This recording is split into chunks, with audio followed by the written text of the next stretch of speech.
बिस्मिल्लाहिर्रहमानिर्रहीम। अस्सलाम वालेकुम। मैं हूं मोहम्मद दानिश और आप देख रहे हैं फॉरवर्ड। वीडियो शुरू करने से पहले आप सबसे गुजारिश होती है कि आप मेरे चैनल को सब्सक्राइब कर लें और बेल आइकन का बटन दबाना मत भूलें ताकि आने वाली अच्छी वीडियोज़ की अपडेट आप तक आसानी पहुंच सके।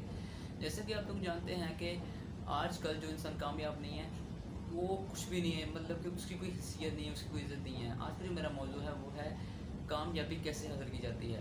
लेकिन कामयाबी हासिल करने के लिए जद्दोजहद करनी पड़ती है, मतलब कि स्ट्रगल करना पड़ता है, बार बार स्ट्रगल करना पड़ता है, यानी कि ट्राई अगेन करना पड़ता है। और जब तक आप कामयाब ना हो तब तक ट्राई कर देना चाहिए। ये नहीं करना चाहिए कि आप 2-3 दफ़ा करें और आप कह देंगे जी मैं अब कामयाब नहीं रहा। कामयाबी के लिए मेहनत करना बहुत ज़रूरी है। कामयाबी हमारे घर बैठे हमें नहीं मिलती, हमें कामयाबी के पीछे भागना होता है। यानी कि वो कहते हैं ना कि यार किसी भी चीज़ में अगर आप एंटर हुए हैं तो उसका सिर्फ जो पहला स्टेप है वो थोड़ा मुश्किल होता है, फिर आप अगले स्टेप पे जाएंगे तो थोड़ा आसान लगेगा, उससे अगले स्टेप पे जाएंगे तो और आसान हो जाएगा, और ऐसे से आप आगे प्रोसेस करते जाएंगे। लेकिन आप लोगों को शायद पता होगा कि कुछ लोग इतने अजीम गुजरे हैं कि उनमें फितरती तौर पर अल्लाह पाक ने सलाहियतें पैदा की थी कि वो कामयाबी आसानी से यानी कि हासिल कर चुके थे, लेकिन वो प्रॉपर तरीके से किसी को प्रोसेस करने से नादान थे। मतलब कि वो किसी को आगाह नहीं कर सकते थे, किसी को अवेयर नहीं कर सकते थे। अब मैं आता हूँ अपने पाकिस्तान में। पाकिस्तान में आप देख लें कि हमारे वज़ीर-ए-आज़म इमरान खान साहब, उन्होंने कितनी मेहनत की। वो पहले वो क्रिकेटर थे, क्रिकेट के साथ साथ उन्होंने जब क्रिकेट वर्ल्ड कप जीता तो उसके बाद उन्होंने पाकिस्तान के लिए कुछ करना चाहा और अल्लाह पाक ने उनकी इस जद्दोजहद को कबूल किया और अल्लाह पाक ने उन्हें वज़ीर-ए-आज़म बनाया। ये अल्लाह पाक का काम है और वो दुनिया का पहले ऐसे खिलाड़ी हैं जिन्हें इतना बड़ा मुकाम मिला।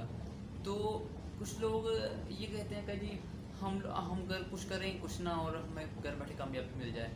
मैं दिन के वक्त एक ऑफिस में पार्ट टाइम जॉब करता हूँ और रात में ये वीडियो बनाता हूँ कि ताकि अगर यहाँ से मैं कामयाब हो गया तो मेरा कोई ना कोई सर्टिफिकेट चल जाएगा। देखें, कामयाब इंसान वही है जिसने फितरती तौर पर अपने आप को तैयार कर लिया कि यार मैंने कुछ करना है। रब्बना आतिना फिद दुनिया हसनतन व क़िना अज़ाबन्नार। इस दुआ में ये बताया गया है कि अगर जो इस्लाम है ये दीन और इल्म से दूर नहीं करता, बल्कि ये कहता है कि जी तुम कुछ दुनिया में कुछ ऐसा करो कि तुम्हारी दुनिया भी बन जाए, तुम्हारी आखिरत भी बन जाए। और अल्लाह पाक ने हमें इतनी सलाहियतें दी हैं, अगर हम उसका इस्तेमाल करें तो हम लोग कामयाब हो सकते हैं। लेकिन हम लोग इसे अगर हम नेगेटिव की तरफ लेके जाएंगे, नेगेटिविटी की तरफ लेके जाएंगे तो हम कभी कामयाब नहीं होंगे। कामयाबी का सबसे बड़ा राज है कि हम बार बार कोशिश करें। अगर हमें बार बार कोशिश करने के बाद भी कामयाबी नहीं मिल रही तो इसका मतलब ये है कि हमें अल्लाह पाक ने हमारे लिए कुछ बेहतर सोचा हुआ है। मतलब कि अगर वो आज कामयाबी नहीं दे रहा तो वो कल देगा, कल नहीं देगा तो 1 साल बाद देगा। ऐसे ही है, जब तक आप ट्राई नहीं करेंगे तब तक आप कुछ नहीं है। अल्लाह पाक ने हमें इतनी सलाहियतें दी हैं, अगर हम उसका इस्तेमाल ही नहीं करेंगे तो हम कामयाब कैसे होंगे। हमें चाहिए कि हम बार बार कोशिश करें जब तक हम उसमें कामयाब नहीं हो जाते। कामयाबी की सबसे बड़ी दौलत है कि अपने माँ बाप की खिदमत करें। जब आप अपने माँ बाप की खिदमत करते हैं तो माँ बाप के दिल से दुआ निकलती है। वो कहते हैं कि यार मेरा बच्चा मेरा इतना करता है कि तो क्यों ना मैं उसे दुआ दूँ वो कामयाब हो जाए, तो इससे भी कामयाबी मिलती है। लेकिन ऐसे नहीं है कि अगर आप कह दें कि जी मैं कोई किसी काम को मैंने शुरू किया है और मैं कहूँ कि जी अब मैं इसमें कामयाब हो जाऊँ इतनी आसानी से, जब तक अल्लाह पाक की मंजूरी नहीं ना होगी तब तक आप कुछ नहीं कर सकते।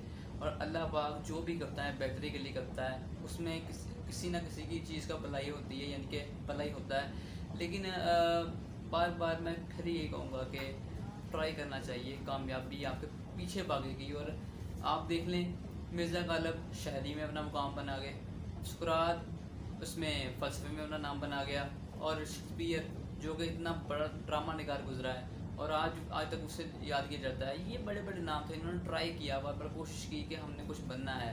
ऐसे तालिब इल्म, बिजनेसमैन, मज़दूर, इनकी भी लिमिट्स होती हैं, यानी कि ये अपने आप को मेंटेन करते हैं इस हिसाब से कि मैंने कामयाबी हासिल करनी है। तो आप देखेंगे किसी तालिब इल्म का पेपर होता है तो वो कितना टेंशन में होता है, काफ़ी स्ट्रेस में रहता है कि यार ये ना हो जाए वो ना हो जाए। लेकिन जैसे ही वो पेपर दे के आता है तो वो उसके जो माइंड है और उसका जो दिल है वो थोड़ा हल्का हो जाता है और वो कहता है कि यार मैं कामयाब हो गया हूँ। तो ये अपने आप को मसरूर रखना, यानी कि अपने आप को पुरतहम्मल रखना भी अपने आप में आर्ट है और कामयाबी का सिला है। जब तक हम इन चीज़ों पे काबू नहीं पाएंगे हम लोग कामयाब नहीं हो सकेंगे। अगर आपको ये मेरी बात अच्छी लगे तो आपने दूसरों भाइयों और बहनों से शेयर कर देना है। अल्लाह पाक आपको खुश रखे। अल्लाह हाफ़िज़।